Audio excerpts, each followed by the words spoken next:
وہ بے دین فرقہ ہوتا ہے. کیا ہوتا ہے؟ گمراہ بدین فرقہ ہوتا ہے. تو انہیں میں سے ایک وہابی دیوبندی غیر مقلد فرقے ہیں. ان لوگوں کا عقیدہ یہ ہے کہ نبی کو کچھ بھی علم غیب نہیں ہے، یہاں تک کہ نبی کو پیٹھ کے پیچھے کی بھی خبر نہیں ہے. یہ بھی معلوم نہیں، وہ بھی معلوم نہیں، حضور کو یہ بھی معلوم نہیں، وہ بھی معلوم. پتہ نہیں کلمہ پڑھ کے کس نبی پہ ایمان لائے ہیں، کس پہ ایمان لائے. نبی کو تو کوئی بھی نبی ہو اللہ اس کو غیب دیتا ہی ہے. بھائی صاحب اب یہ بات نہیں مانی جائے گی. اگر سخت ضرورت ہو تو جلدی واپس آ جانا پوری کر، اس لیے کہ لوگ باہر سے آ رہے ہیں، تقریر تو شروع ہو رہی ہے نا. تو یہ بھی نہیں معلوم، وہ بھی نہیں معلوم، وہ لوگ کہتے ہیں. لیکن اللہ پاک جل مجدہ نے ان کی ساری بکواس کا ایک ہی آیت میں جواب عطا فرما دیا. اللہ پاک فرماتا ہے وَعَلَّمَكَ مَا لَمْ تَكُنْ تَعْلَمُ. یہ میرے پیارے حبیب جو کچھ تمہیں معلوم نہیں تھا اللہ تعالیٰ نے تمہیں سب کچھ بتا دیا.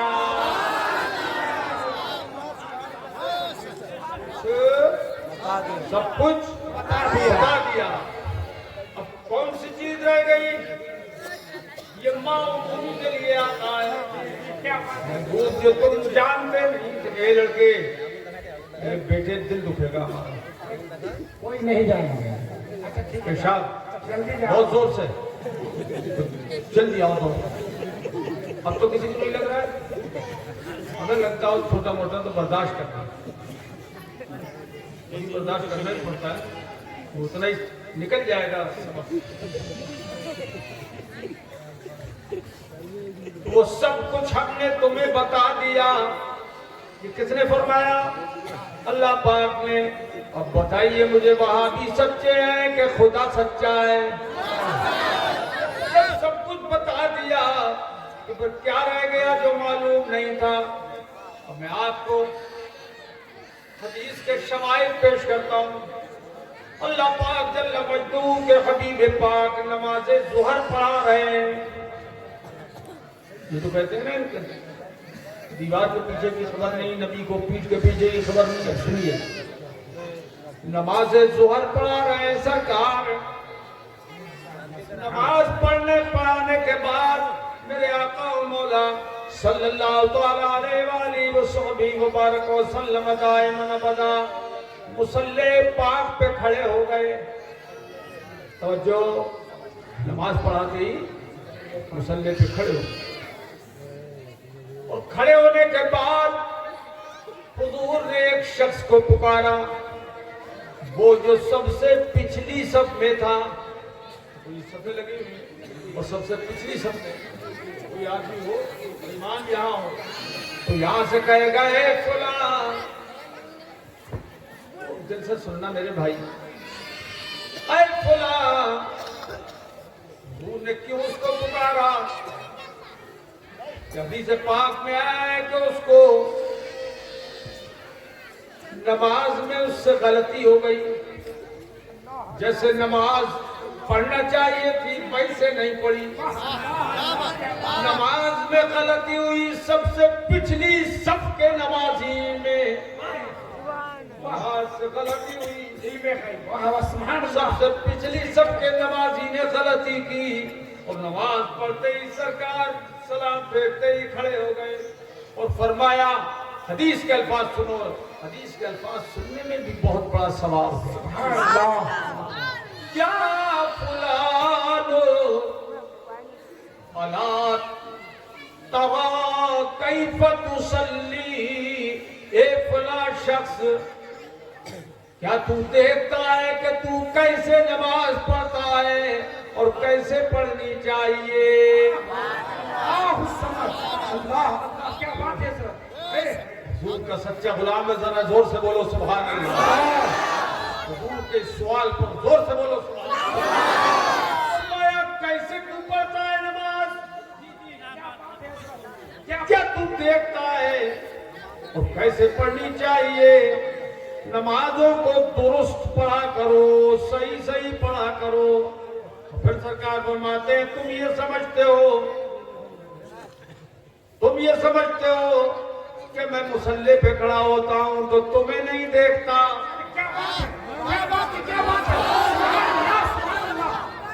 تمہیں کیا نہیں دیکھتا, تمہیں یہ سمجھتے ہو. خبردار, انی لا اراکم من خلفی کما یراکم امامی. اور کما قال رسول اللہ صلی اللہ علیہ وسلم, فرمایا اے میرے جانثارو یاد رکھو جیسے میں تمہیں اپنے سامنے دیکھتا ہوں ویسے ہی پیچھے بھی دیکھتا ہوں. سبحان اللہ, ویسے تمہیں سامنے دیکھتا ہوں ویسے ہی پیٹھ کے پیچھے بھی دیکھتا ہوں. اور اس حدیث کا ایک مطلب یہ بھی ہے کہ میرے جانثارو اب تم سامنے ہو تو جیسے تمہیں اب دیکھ رہا ہوں ویسے ہی دنیا سے جانے کے بعد تمہارے پیچھے بھی تمہیں دیکھتا ہوں.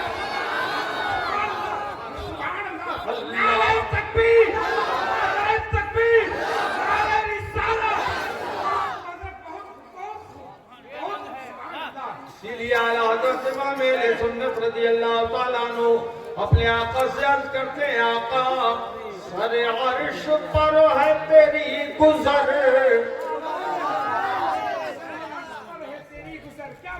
کنجوسی مت کرنا.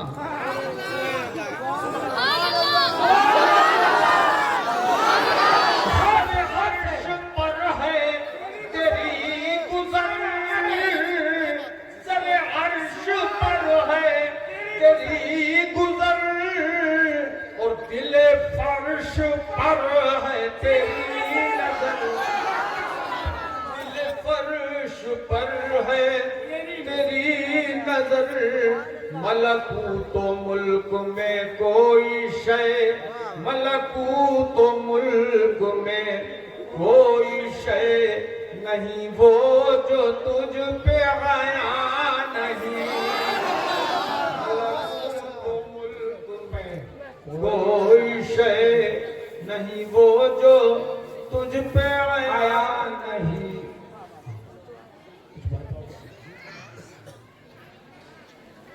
ایک مرتبہ کا ذکر ہے, حضرت سیدنا امیر المومنین فاروق اعظم حضرت عمر رضی اللہ تعالیٰ عنہ سے یہ حدیث مروی ہے. عن عمر یقول قال قام فینا النبی صلی اللہ علیہ وسلم مقاما فأخبرنا عن بدء الخلق حتى دخل أهل الجنة منازلهم وأهل النار منازلهم حفظ ذلك من حفظه ونسيه من نسيه. دیکھیے میرے بھائیو, یہ جو میں حدیث سنا رہا ہوں کہیے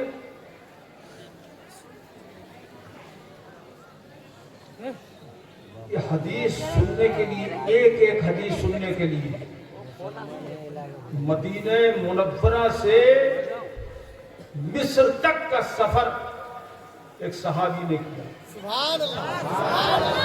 ملکوں دور سے انہوں نے حضور صلی اللہ تعالی علیہ وسلم کی حدیث پاک سننے کے لیے سفر کیا.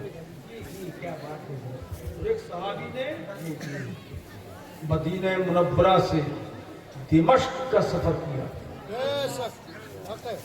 شام و مصر کے سفر ایک ایک حدیث کو سننے کے لیے صحابہ کرام نے کی. اور میں آپ کو کئی حدیثیں سنا رہا ہوں. کتنا بڑا اجر ہے ان حدیثوں کے سننے کا. ان صحابہ سے پوچھو. سبحان اللہ. کہ ہمارے ایمان کمزور ہیں اور ہمیں وہ عمل کا جذبہ بھی نہیں ہے, اس لیے نہیں سن پاتے ہیں. یہ میرے عزیزو یہ خوش نصیبی ہے میری کہ میں آپ کو سنا رہا ہوں, اور یہ خوش نصیبی ہے آپ کی کہ آپ سن رہے ہیں حضور کا کلام. بے شک سبحان اللہ. تو حضرت عمر فرماتے ہیں ہمارے درمیان ایک بار اللہ کے حبیب صلی اللہ تعالی علیہ وسلم کھڑے ہو گئے. حضور کھڑے ہو گئے. کھڑے ہونے کے بعد جو کچھ دنیا میں ہو چکا، دنیا کی پیدائش سے لے کر حضور نے بیان فرمانا شروع کیا. سب سے پہلے کون سی چیز پیدا کی گئی وہ بھی حضور نے بیان فرما دیا. سبحان اللہ. اس کے بعد کیا چیز پیدا ہوئی، پھر اس کے بعد کیا پیدا ہوا، پھر اس کے بعد کیا چیز پیدا ہوئی، سب حضور نے بیان فرما دیا. یہاں تک کہ توجہ ہے، یہاں تک کہ حضرت آدم کا زمانہ اور ان کی پیدائش کا بیان فرما دیا سرکار نے. تو حضرت شیش کا زمانہ آ گیا، وہ بھی بیان فرما دیا. حضرت نوح نبی اللہ کا زمانہ، حضرت ابراہیم خلیل اللہ کا زمانہ، حضرت اسماعیل و اسحاق کا زمانہ، حضرت یعقوب و یوسف کا زمانہ حضور بیان فرماتے چلے گئے. حضرت سلیمان کا زمانہ، حضرت داؤد کا زمانہ حضور بیان فرماتے چلے گئے. اللہ و اسرائیل کا غیب دیکھیے کتنا تھا میرے مصطفیٰ کو. حضرت زکریا و یحییٰ کا زمانہ، پھر حضرت عیسیٰ کا زمانہ، سارے نبیوں کے زمانے کے حالات حضور بیان فرماتے چلے گئے. یہاں تک کہ اپنا زمانہ آ گیا، حضور نے اپنے دور کے حالات بیان فرمائے. پھر اس کے بعد میں قیامت تک کیا کیا ہونے والا ہے وہ سب بیان فرمایا. یہاں تک کہ یہ ہماری کول کے آج کے جلسے کا بھی حضور نے حال بیان فرمایا. سبحان اللہ. عجب نہیں کہ ذکر کے جلسے کا بھی ذکر حضور فرمایا کہ فلاں تاریخ میں دھمائی کول میں جلسہ ہوگا اور اس جلسے میں کون کون شریک ہوگا، کون کون تقریر کرے گا، کیا بات ہے. کون نعت پڑھے گا اور کون کتنے وقت تک جلسے میں رہے گا اور کون میری حدیثیں سنائے گا اور کون دل و جان سے سنے گا. اور یہ حدیث سننا سنانا ہماری بخشش کا ذریعہ ہے. قیامت تک جو کچھ ہونے والا ہے وہ سب حضور نے بیان فرما دیا. یہاں تک کہ حضور فرماتے ہیں جنتیوں کے جنت میں داخلے تک اور دوزخیوں کے دوزخ میں داخلے تک کے سارے حالات ہمارے آقا نے بیان فرما دیے. سبحان اللہ سبحان اللہ. اور وہ عبد الملک نہیں آئے؟ عبد الملک ارے حضرت کو لے کے گئے تو آپ ہی جانا چاہیے تھا. اس بندے کو بیچارے نے کوشش کی ہمیں بلانے کے لیے. جی جی بہت ضروری ہے. ہاں کوئی موٹر سائیکل والا ہو تو جلدی سے اس کو بلا کے لاؤ. جلدی آؤ. دل لگ رہا ہے؟ کس کس کا دل لگ رہا ہے ہاتھ اٹھا کے بتاؤ. ماشاء اللہ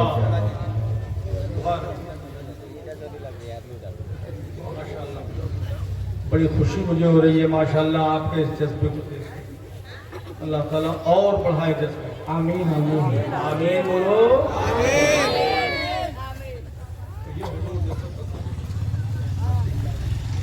مائیں اور بہنیں ہماری بہو بیٹیاں سب رکی ہوئی ہیں ماشاءاللہ. اور وہ یہ سب انہی کی طرف سے ہوگا. عورتیں بیچ رہی ہیں پیسہ. اللہ اکبر. شرما رہی ہیں مردوں کو. جی جی جی جی جی جی جی. واہ بھائی واہ. اے میرے عزیز دل لگ رہا ہے؟ آگے بڑھو. آگے بڑھو. منو دیکھ کے کیا آپ بتائیں. سب کے سیکرٹری صاحب. ریڈی صاحب یہ آگے سے. اچھا اچھا مبارکباد. میرے آقا و مولا صلی اللہ تعالی علیہ وآلہ وسلم وبارک وسلم نے ایک مرتبہ ایسا کیا، سرکار منبر پہ کھڑے ہو گئے، اور منبر پہ کھڑے ہونے کے بعد حضرت انس رضی اللہ تعالیٰ عنہ اس حدیث کے راوی ہیں، فحمد اللہ واسنا علیہ، یہ بھی بخاری شریف کی حدیث سنا رہا ہوں میں حضور نے اللہ پاک کی حمد بیان کی اور اس کی ثنا بیان فرمائی، حمد و ثنا اللہ، اور اس کے بعد ارشاد فرمایا من احب ان يسأل عن شيء فليسأل عنه، تم میں جو آدمی کوئی چیز مجھ سے پوچھنا چاہے وہ ابھی پوچھ لے، کوئی بات پوچھنا چاہو وہ ابھی پوچھ لو، فواللہ لا تسألونی عن شیء الا اخبرتکم به ما دمت فی مقامی ھذا۔ حضرت انس فرماتے ہیں کہ حضور نے فرمایا اللہ کی قسم کوئی بات ایسی نہیں جو تم مجھ سے پوچھو اور میں نہ بتا سکوں، کیا بات ہے فرمایا فیما بینکم و بین الساعہ، اب سے لے کر قیامت تک کی جو بات مجھ سے چاہو پوچھ لو، جی جی جو اللہ کی قسم جی سبحان اللہ، کوئی چیز کیا کس کو لے جا رہا اٹھا کے اس کا کام کر رہا ہے اس ٹائم کیا کام کا حدیث نہیں چاہتا ہے کہ تمہیں ایک حدیث سننے کا بھی ثواب ملے، کیا بات ہے کیا بات ہے، نہیں چاہتا، اللہ کی قسم حضور فرماتے ہیں میں تمہیں ضرور بتا دوں گا جو چاہو پوچھ لو۔ فقام الیہ رجل، توجہ، ایک آدمی کھڑا ہو گیا اور کھڑے ہو کر کہتا ہے این مدخلی یا رسول اللہ، یہ مجھے بتائیے کہ میرا ٹھکانہ کہاں ہے،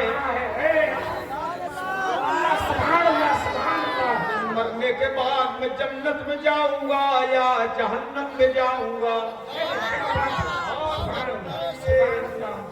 کیسی غیبی بات پوچھی اس نے کہ قیامت کے بعد جنتیوں کو جنت میں اور جہنمیوں کو جہنم میں داخل کیا جائے گا، تو یہ کہہ رہا ہے مجھے کہاں داخل کیا جائے گا، میرا ٹھکانہ کہاں ہے وہ بتا دیجئے۔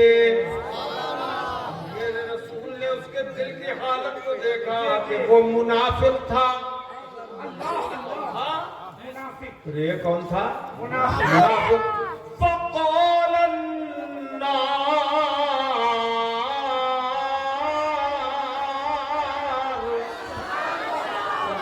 فرمایا تیرا ٹھکانہ جہنم ہے، تیرا ٹھکانہ کیا فرمایا، تیرا ٹھکانہ جہنم ہے کہ تو منافق ہے، زبان سے میرا کلمہ پڑھتا ہے اندر سے انکار کرتا ہے، تیرا ٹھکانہ جہنم ہے۔ یہ سنا اور بیٹھ گیا، پھر اس نے دوبارہ سوال نہیں کیا کہ میں تو آپ کا کلمہ پڑھتا ہوں، نماز آپ کے پیچھے پڑھتا ہوں، جہنمی کیسے ہو گیا، یہ نہیں پوچھا اس نے۔ کیوں جانتے ہیں؟ اس لیے اس نے نہیں پوچھا کہ اگر میں یہ پوچھ لوں گا کہ میں جہنمی کیسے، تو جو میرے اندر کا ملبہ ہے وہ بھی حضور باہر نکال دیں گے،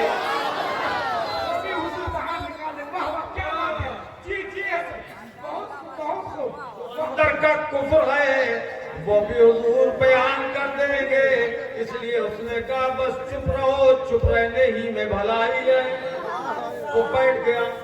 اب سنیے اور آگے میرے آقا نے پھر فرمایا اور جو چاہو پوچھو، اور جو چاہو پوچھ لو. اللہ بیٹے تمہیں بیٹا کہہ رہے ہیں یار, تم کم سے کم اس کی تو لاج رکھو بیٹا کے لیے.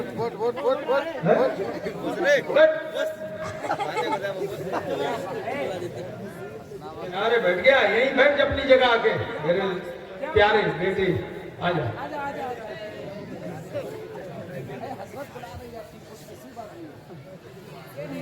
میرے سرکار نے فرمایا اور جو چاہو پوچھو.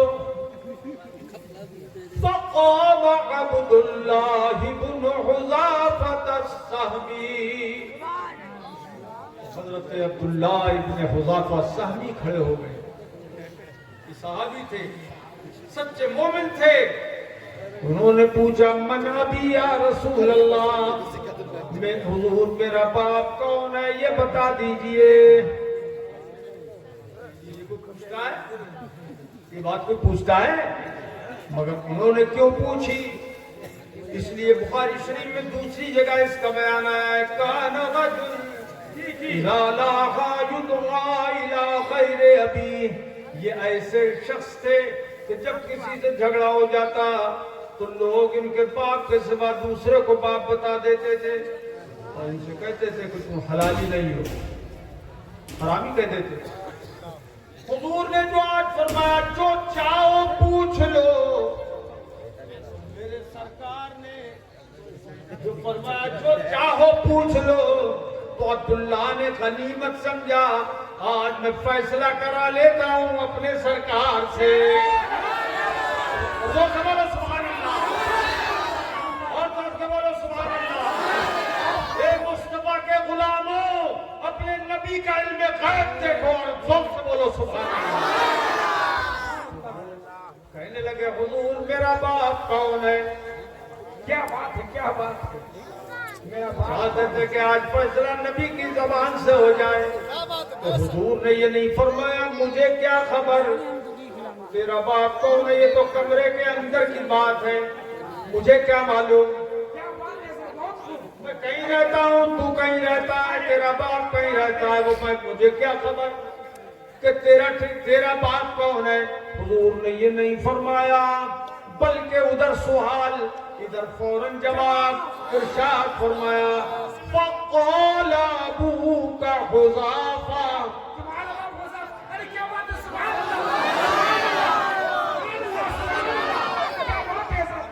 یہ بھی نہیں فرمایا حضور نے کہ ٹھہر جا, جبرائیل کو آنے دے, پوچھ کے بتا دوں گا تیرا باپ کون ہے. نہیں نہیں, بلکہ انہوں نے کہا کون ہے میرا باپ. فوراً میرے آقا نے فرمایا ابو کا حذافہ, تیرا باپ حذافہ ہے. نعرہ تکبیر, نعرہ تکبیر, نعرہ رسالت, نعرہ رسالت, مناظر اہل سنت. اسی لیے اعلیٰ حضرت پکار اٹھے اور کوئی غیب کیا تم سے نہاں ہو بھلا, اور کوئی غیب کیا تم سے نہاں ہو بھلا, اور کوئی غیب کیا ہو بھلا. جب نہ خدائی چھپا تم پہ کروڑوں درود, جب نہ خدائی چھپا